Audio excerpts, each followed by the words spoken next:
Hatchet by Paulsen, Chapter 1, Part B. Brian took the sack and opened the top. Inside there was a hatchet, the kind with a steel handle and a rubber hand grip. The head was in a stout leather case that had a brass-riveted belt loop. "It goes on your belt," his mother spoke now without looking at him. There were some farm trucks on the road now, and she had to weave through them and watch traffic. The man at the store said you could use it, in the woods with your father.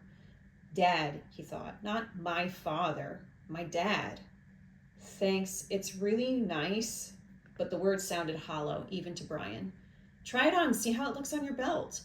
And he would normally have said no, that it looked too hokey to have a hatchet on your belt. Those were the normal things he would say. But her voice was thin, had a sound like something thin that would break if you touched it, and he felt bad for not speaking to her. Knowing what he knew, even with the anger, the hot, white hate of his anger at her, he still felt bad for not speaking to her, and so to humor her, he loosened his belt and pulled the right side out and put the hatchet on and rethreaded the belt. "Scooch around so I can see." He moved around in the seat, feeling only slightly ridiculous. She nodded, just like a scout. "My little scout." And there was the tenderness in her voice that she had when he was small, the tenderness that she had when he was small and sick with a cold, and she put her hand on his forehead, and the burning came into his eyes again, and he had turned away from her and looked out the window, forgotten the hatchet on his belt, and so arrived at the plane with the hatchet still on his belt. Because it was a bush flight from a small airport, there had been no security, and the plane had been waiting, with the engine running, when he arrived. And he had grabbed his suitcase and pack bag and run for the plane without stopping to remove the hatchet. So it was still on his belt. At first he had been embarrassed, but the pilot had said nothing about it, and Brian forgot it as they took off and began flying. More smell now. Bad. Brian turned again to glance at the pilot, who had both hands on his stomach and was grimacing in pain, reaching for the left shoulder again as Brian watched. "Don't know, kid." The pilot's words were a hiss, barely audible. "Bad aches here, bad aches. Thought it was something I ate," but he stopped as a fresh spasm of pain hit him. Even Brian could see how bad it was. The pain drove the pilot back into his seat, back and down. "I've never had anything like this."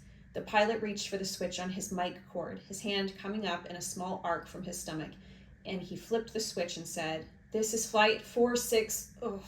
And now a jolt hit him like a hammer blow, so forcefully that he seemed to crush back into the seat, and Brian reached for him, could not understand at first what it was, could not know, and then knew. Brian knew. The pilot's mouth went rigid. He swore and jerked a short series of slams into the seat, holding his shoulder now.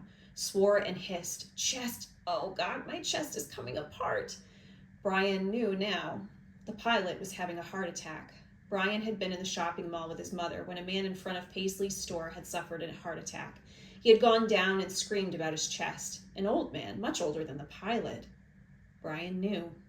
The pilot was having a heart attack, and even as the knowledge came to Brian, he saw the pilot slam into the seat one more time. One more awful time he slammed back into the seat, and his right leg jerked, pulling the plane to the side in a sudden twist, and his head fell forward, and spit came.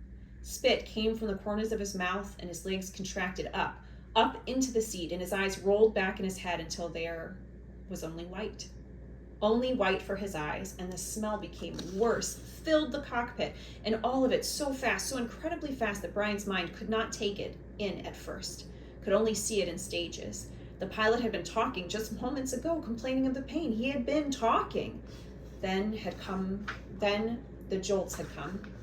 The jolts that took the pilot back had come, and now Brian sat, and there was a strange feeling of silence in the thrumming roar of the engine, a strange feeling of silence and being alone. Brian was stopped. He was stopped. Inside, he was stopped.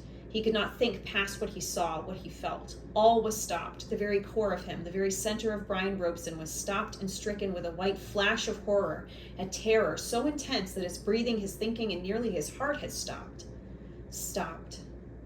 Seconds passed, seconds that became all of his life, and he began to know what he was seeing, began to understand what he saw, and that was worse, so much worse, that he wanted to make his mind freeze again.